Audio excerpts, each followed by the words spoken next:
हरिओम। नमस्कार मित्रों, प्रणाम। जय श्री राम, जय बद्री केदार।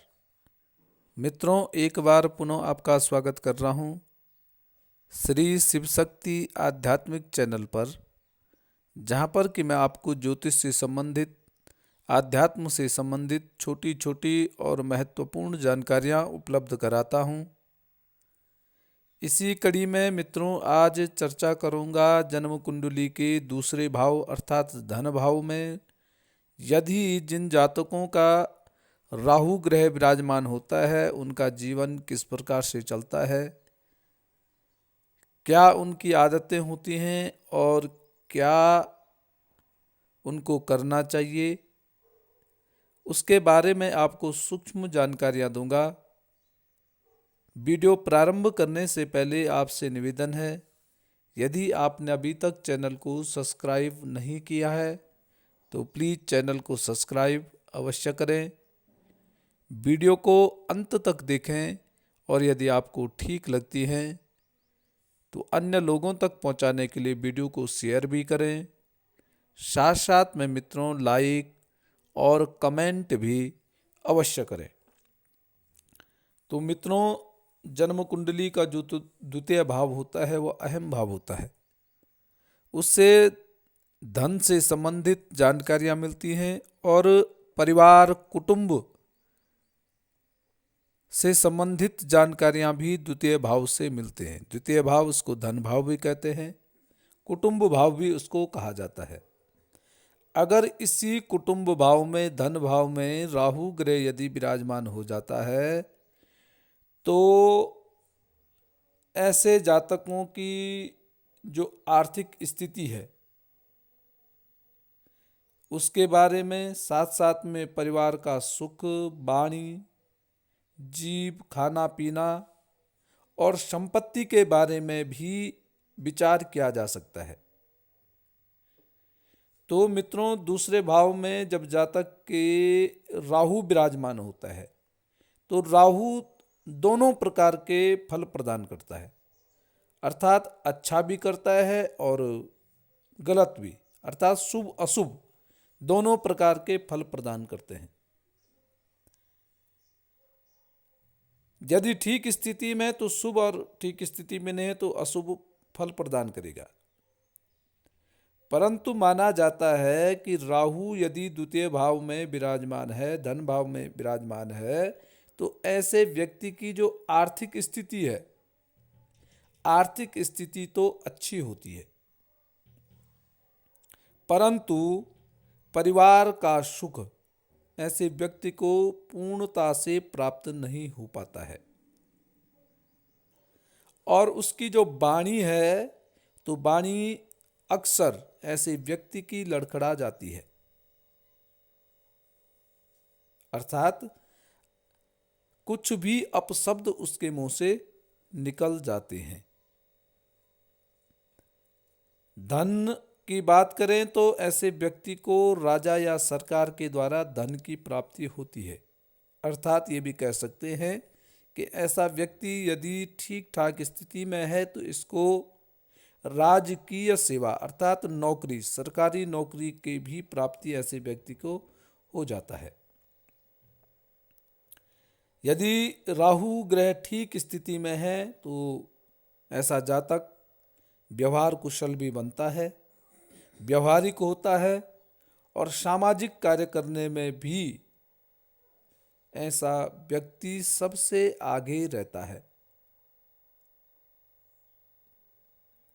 और लोग जो होते हैं ऐसे जातकों पर भरोसा भी कर देते हैं,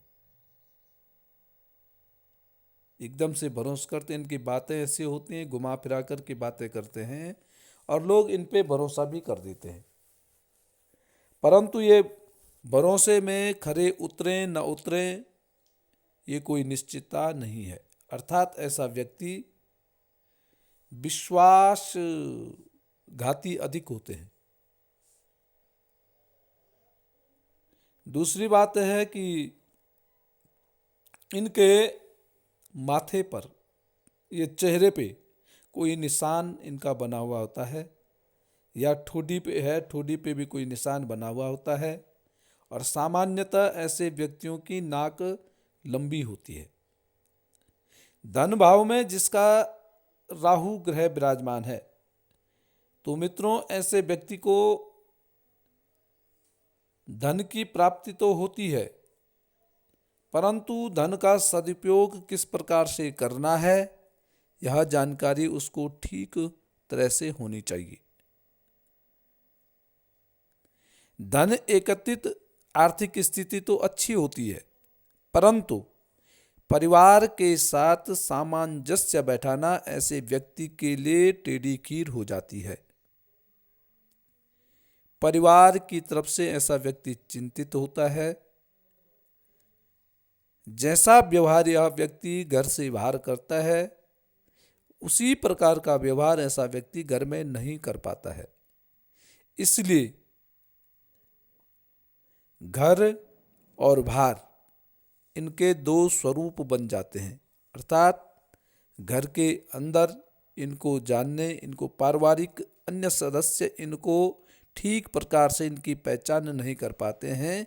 इसलिए यह परिवार की तरफ से ऐसा व्यक्ति हमेशा चिंतित रहता है।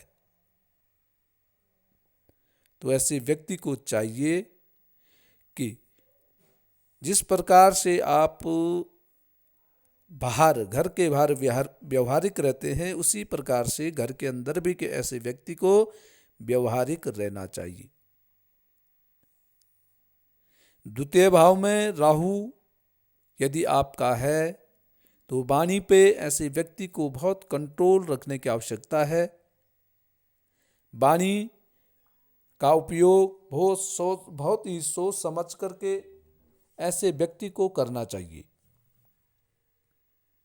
साथ साथ में मित्रों, द्वितीय भाव में राहु अचानक धन की प्राप्ति भी कराता है और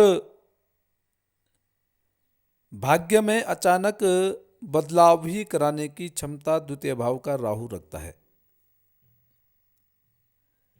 साथ साथ में द्वितीय भाव के राहु वाले जो जातक होते हैं, ऐसे व्यक्ति को मन को स्थिर रख करके यदि धन आपके पास आता है, उसका सदुपयोग करना है। ऐसा व्यक्ति खुले हाथ वाला होता है और इसीलिए ऐसे व्यक्ति के पास धन की कमी नहीं होती है, परंतु फिर भी धन का सदुपयोग सोच समझ करके ऐसे व्यक्ति को करना चाहिए।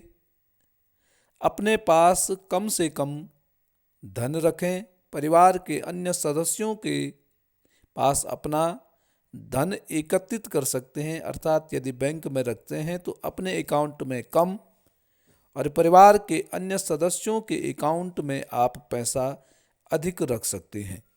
इससे आपकी आर्थिक स्थिति है वो दिन प्रतिदिन बढ़ती रहेगी और आपके खर्चों पे अंकुश लग सकता है। तो ऐसे जातकों को खर्चों पे अंकुश लगाने की आवश्यकता है। और यदि शुभ राहु है तो धन में दिन प्रतिदिन बढ़ोतरी होती है, और अशुभ राहु है तो ऐसे व्यक्ति को धन के लिए चिंतित होना पड़ जाता है और दरिद्र योग भी ऐसे व्यक्ति का बन जाता है। इसलिए जिन जातकों के द्वितीय भाव में राहु है, इनको सारे खर्चे सोच समझ के करने चाहिए।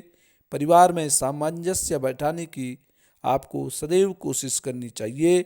वाणी पे कंट्रोल, अपशब्दों का प्रयोग नहीं करना चाहिए।